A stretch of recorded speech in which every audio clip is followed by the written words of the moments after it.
India has been seeing and saying for some time now that it's been picked on for these oil tariffs from the US, when China that buys more oil is not, when Europe that trades more with Russia has not been hit with any such similar sanctions. But how is this Indian reasoning being received by people in the thick of these dealings, in the thick of these concerns? We put that to a senior manager with the leading energy institution here in Washington, D.C. for a view whether this policy is unfairly selective in its application to India. I wouldn't necessarily phrase it as unfairly selective because the economic exchanges between China and the United States are very different from India and China, as well as with Europe or the European Union, depending on which European countries you're focusing on. Plus, the geopolitical situation between those countries, China and the United States, and China and India, are very, very different and complex for different reasons, including military uh, expose and the possible threat of an actual confrontation. So it's just a different calculus, I would say, in terms of who who might be able to come to a negotiating table with leverage on a particular commodity like oil. I don't think it's a direct selective attack per se on India for just the purchase, given that China is purchasing more. But given the fact that it is sizable to the percentage by which India is importing versus where China has access to other markets for their importation, just the simple percentage wise that makes up the Indian import mix, I think would probably be why there's a particular pressure on India versus China in this manner. Are we saying that China is seen to have more muscle and so the US wants to mess with it less? Not mess with it less, but there's a different calculus. There's a far different calculus also given relations with Russia. If you look back historically speaking, China's relationship with Russia is very different than how India's relationship with Russia is. There's also the calculus of how much military exchange and import that India gets from Russia, given their historic relationship going back as far as during the time of the Soviet Union. So it's just a simple difference of calculus, not necessarily who has more military might, because China and the US going to war militarily, especially, is not good for anybody. So I don't think that's necessarily something that's on the table. But it is a different calculus given the significantly greater exchange between China and the United States economically, far more reliant on each other than, say, India is, or the United States is, vice versa to India. The US itself is doing a fair bit of business with Russia. Putin brought a huge business delegation with him to Alaska, which Trump welcomed very enthusiastically, as he welcomed Putin himself. So while the US is building business relations with Russia, are we speaking of a kind of a disconnect here in its India policy?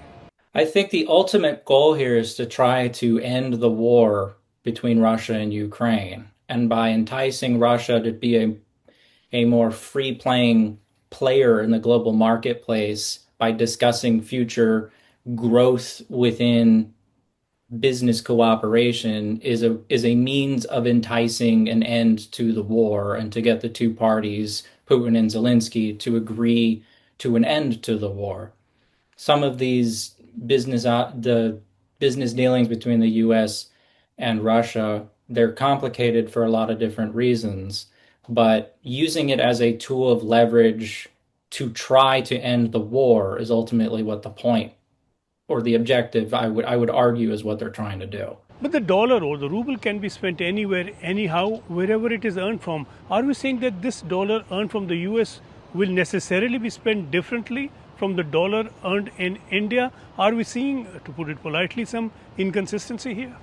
I think ultimately India is caught up as seen, unfortunately, as sort of the middleman of taking, say, crude from Russia, refining, and then exporting to global markets. So Russian oil is still getting onto the marketplace. So because Russia has been sanctioned so aggressively for so long, yes, the ruble has taken quite a hit. But the point of trying to bring Putin to Alaska, the point to having these discussions is to try to break that cycle and to end that type of aggression from Russia so that they can be a greater global player within the free market. Because of how much of a role India is playing, given the historical relationship between India and Russia, it almost is just though they got caught up in trying to end. They got caught up in being what was seen as one of the paths to possible least resistance in putting enough pressure on Russia financially to end the war in Ukraine. But surely the money that Russia earns from doing business with the US can be spent just as much on the war in Ukraine as money earned from anywhere else.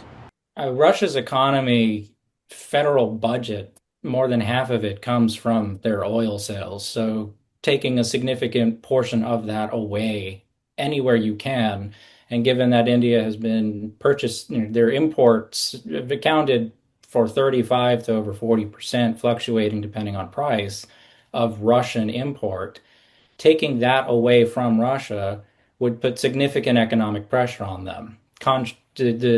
The difference in value would probably be quite significant. They would suffer significantly more.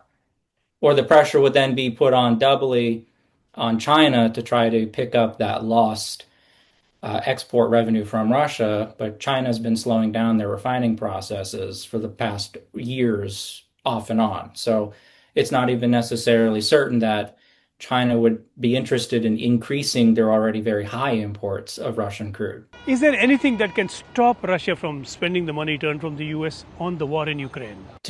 Well, no. I don't think that, I think any money that Russia gets from any kind of contractual obligation, also through the United States, which those contracts for things like uranium are complicated and go back a very long time. I'm certainly not disagreeing with you. I think Russia is going to use whatever money it gets from anywhere to make as many military arms as it can to continue its effort in Ukraine. I'm simply saying the calculus of what earns them the most is and always will be oil. And for that reason, that is the hyper focus. Because if they can choke that off from Russia, then it overnight will really stymie their ability to operate and maintain their war economy. So it's not just the simple thing of, well, if whatever percentage of a minor percentage of the GDP of Russia comes from exports to the United States, you go for the larger percentage, you go for the thing that's going to hurt them the most, that's going to turn that war effort off. And in the Russia's case, it is and always will be oil. You suggest India is the middleman taking crude from Russia and refining it and selling it on. Who is buying the refined products? Does that include Europe and the US? Well, they're exchanging it and selling it, to my understanding, in the form of diesel and other petroleum products into Europe. And India is a free country to do what they will. No, I'm not saying they shouldn't. I'm saying I'm a free market, almost absolutist. So when it comes to that, India is importing Russian oil, refining it, and turning it into various products, and then exporting it out into the global marketplace in various different forms. Um, by proxy, they are sort of the middleman then of still getting Russian oil to the global market just through a different channel. And the price cap was in a way designed for that so that there wouldn't be an oil price shock by taking as much of Russian oil off the market as possible. I think that the long-term impact, though, of that has been Russia's ability to still earn significant revenue from oil sales in a different way. Surely buyers in Europe and the US know where the crude came from that went into making these refined products. Surely they have a responsibility too. I think until that there's agreement from, this is why it's complicated, because everybody knows where it comes from. Like I'm not disagreeing with you on that. I'm saying that it is extremely complicated because they don't have I mean, look at LNG, for example, for how long it took Europe to wean themselves off of Russian LNG. It was a very long time. It took to the point where the United States was able to supplement and increase exports in order to help them wean themselves off of that. I think the same strategy, perhaps behind closed doors. I don't have a direct phone line into there. Um, but I wouldn't be surprised if the same kind of strategies is being discussed here, which is we still have to do this until Plan Y is able to supplement here with increased production in places like the United States or other allied nations to also then supplement what India is importing or what the European Union is importing.